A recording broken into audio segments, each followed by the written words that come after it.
This is a real-time video which will be presented in several parts as I talk through the approach I am taking to urban sketch this scene. I am talking mostly about perspective, but it is not a photorealistic or architectural sketch. I keep saying, if you want photorealism, get a camera. If you want an architectural rendering, hire an architect. This is an urban sketch. In part 1, I show the scene that I'm going to sketch, talk about the media I am using, chat about what I call intuitive art, and sketch a quick layout of the composition of the page. Hi there. This is the last urban sketch that I did. I did this yesterday. Now, I was driving around to different places yesterday trying to get an idea of what I wanted to sketch next. So, it's early in the morning. It is before the stores are opened. And so I'm parked in front of this Talbot's Woman's store, and it, of course, has the mannequins in it that I want to work on. Now, you can see the reflection of my car in front of there. I probably will not put that. Let me zoom in. I probably will not put the reflection of my car. I'll probably concentrate more on the reflection of the building behind it and, of course, the mannequin in the store. And I didn't notice it by looking, but looking through my camera, I see that face up there in the upper right-hand corner? That is actually a poster. And as I look at it through my camera, I see it clearly. What a neat picture that will be. Let me get zoomed in just a little bit more. See her right up there? Oh, how cool that will be. And you see there's a lot of traffic behind me and to the side of me. There is another one over here, and one that you can't see too well over here on the corner. I do like that corner view. That will make a nice study in perspective. That will be a nice study of perspective, won't it? Yes. There have been some questions that I want to talk about before I get started. One of the questions on one of my videos was, what are you using in those little round tube things? These are Daniel Smith watercolor sticks. Now, I first learned about Daniel Smith watercolors from watching Gina Ahrens Watercolor Wednesdays. I'll put a link to her playlist in the description box. She just does such a wonderful job.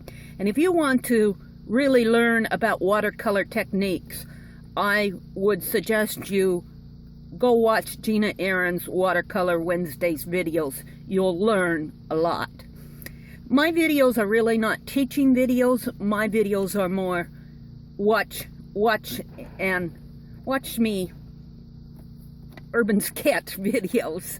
I don't try too much to dwell on technique and how to do things in my videos. My videos are not tutorials.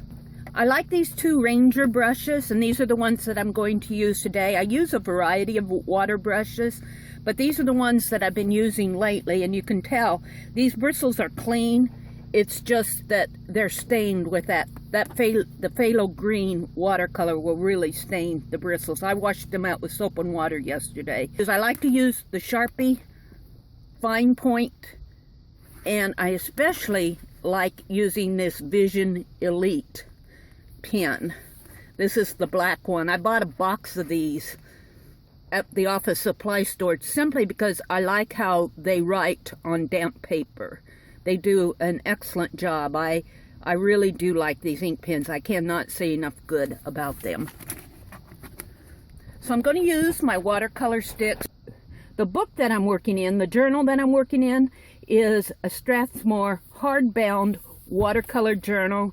It is 8.5 by 11, I believe, paper.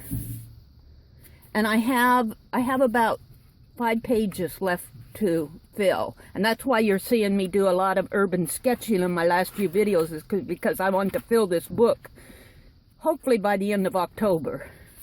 So I'll have a completed book for 2015. I'm going to work on this page today. So I'm going to talk a little. I'm going to try to talk through my videos today and talk, especially when I do this one of perspective. I might do this one first and get it done because there's been a request to do a real-time video and talk about perspective, and this is a wonderful, wonderful window study of perspective. So I'm going to aim my camera down and get started, and you can watch. One of the very first things that I do when I start out is I kind of get, when you see me going like this, I'm doing two things. I am getting a sense where my book is in my camera, because I have a terrible time keeping it in frame, but I'm working on it. And then I'm also getting a sense of composition on the page. Now, this store window comes, the main wall comes here, and then it kind of goes off this way, and there's a red canopy here, comes that way. So I'm kind of finger painting on my paper without any paint, just getting an idea of where I'm going to put my object or whatever I'm drawing on my paper. So I'm kind of seeing it in my mind. Now I want to talk a little bit about what I call intuitive sketching and intuitive painting. What that means to me is that I'm drawing from all my experiences that I've had all my life drawing. I have all these experiences. That's why I say always flip to the next page. Don't stop, because every time you do a sketch, a piece of art, no matter what you're doing, you are interacting with your media and you're learning about it. Well, I have years of learning about it, and I believe that art can be taught. And there are a host of really good teachers out on YouTube, out on the internet. By all means, go take those classes and learn from them. But don't try to be them. When I go out and do my art, I draw from all of those experiences, and that's what I'm actually putting down on my paper while I am interacting with the scene or whatever is in front of me. And I'm not really sure that can be taught. You can verbally explain it, but to teach you how to do something intuitively, I'm not sure that other than explaining to just go work on your art and learn from your experiences and draw those experiences out. It's kind of a subconscious thing. When I'm doing my art, when I'm doing my sketches, I'm not sitting here saying, okay, now I'm going to apply this principle of perspective, or I'm going to use this color combination because this is the rule. You can do that. You can do that. But when I'm out urban sketching, I'm going in my mind, I'm sketching it, and I may be subconsciously thinking about perspective and how it applies and composition. I kind of try to get a feel of composition on my page before I start. But that's something that I kind of draw out from all my experiences, and that's why I really don't think that you can teach somebody how to be intuitive. And that's really why I don't do a lot of tutorials. I'm not one to sit and tell you how to draw a barn, because you're going to draw that barn differently every time, or at least I do. Anyway, with all of that, I wanted to talk about intuitive painting just a little, or be intuitive art, what it means to me. So I'm going to get started, and I kind of know where I want to go on this page. I'm going to start by sketching in the corner of this building, and it's going to go way up to the top of my page. I think I'll start it right about here. And I'm going to draw this wall down. Now, my page has kind of got some paint splatters from my last sketch. That's okay. This is just a sketchbook. I do not mean this to be a finished painting by any means. I'm just sketching. Now, as I'm looking at this, I know that the side of the wall that is actually facing the west. The sun is coming up over here in the east as I'm sitting. I'm facing the south. This is the west. This is the east, and, excuse me, this is the west. I'm looking south, and the sun is coming up in the east. So this side of the wall is going to be a little bit darker than this side of the wall. And I'm going to sketch that in right here. This is probably a brick veneer. There's a canopy that comes down here. This is actually a red canopy, but I'm going to kind of sketch it in with my sepia first. My red will go over that. And then there's a window that comes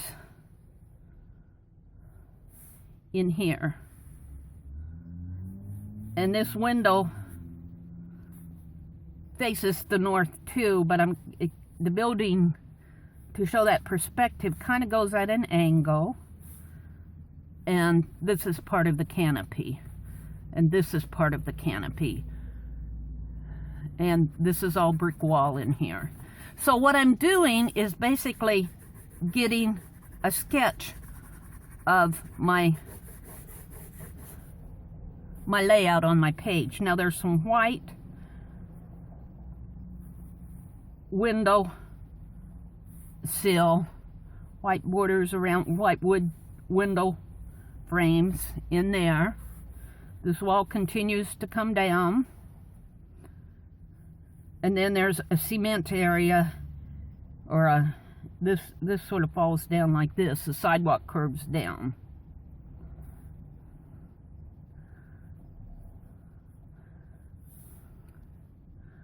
So it sort of comes like that.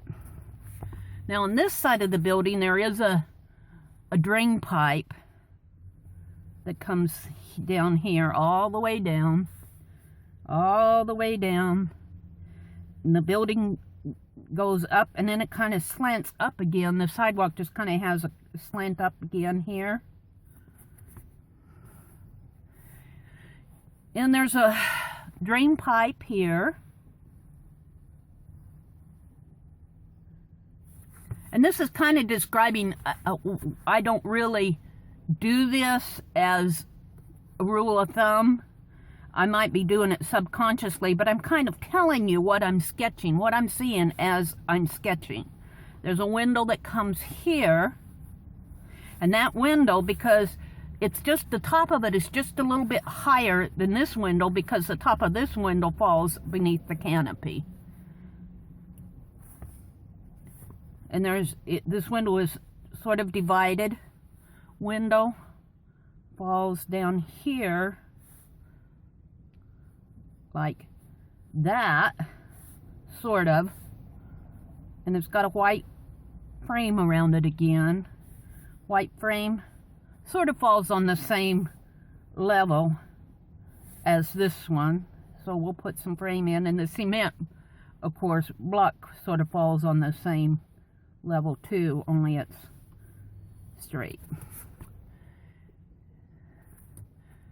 And then there's another window off over here. Now this window gets interrupted by the canopy over here. So their canopy falls right about, I would say right about here. There's another red canopy over on this side of the building. And it comes up this way. So you can already see you have perspective. You have your window going this way, your window going this way, which falls underneath the canopy. Let's just draw this canopy straight across here, just a line representing it. This window comes underneath of that canopy, like that. And there are more windows underneath of that. The wall goes way back here.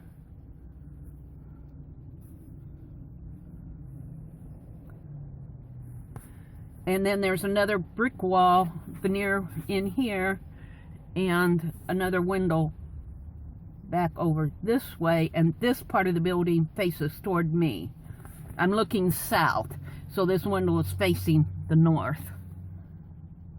I'm facing south, the window's facing the opposite direction, which is north.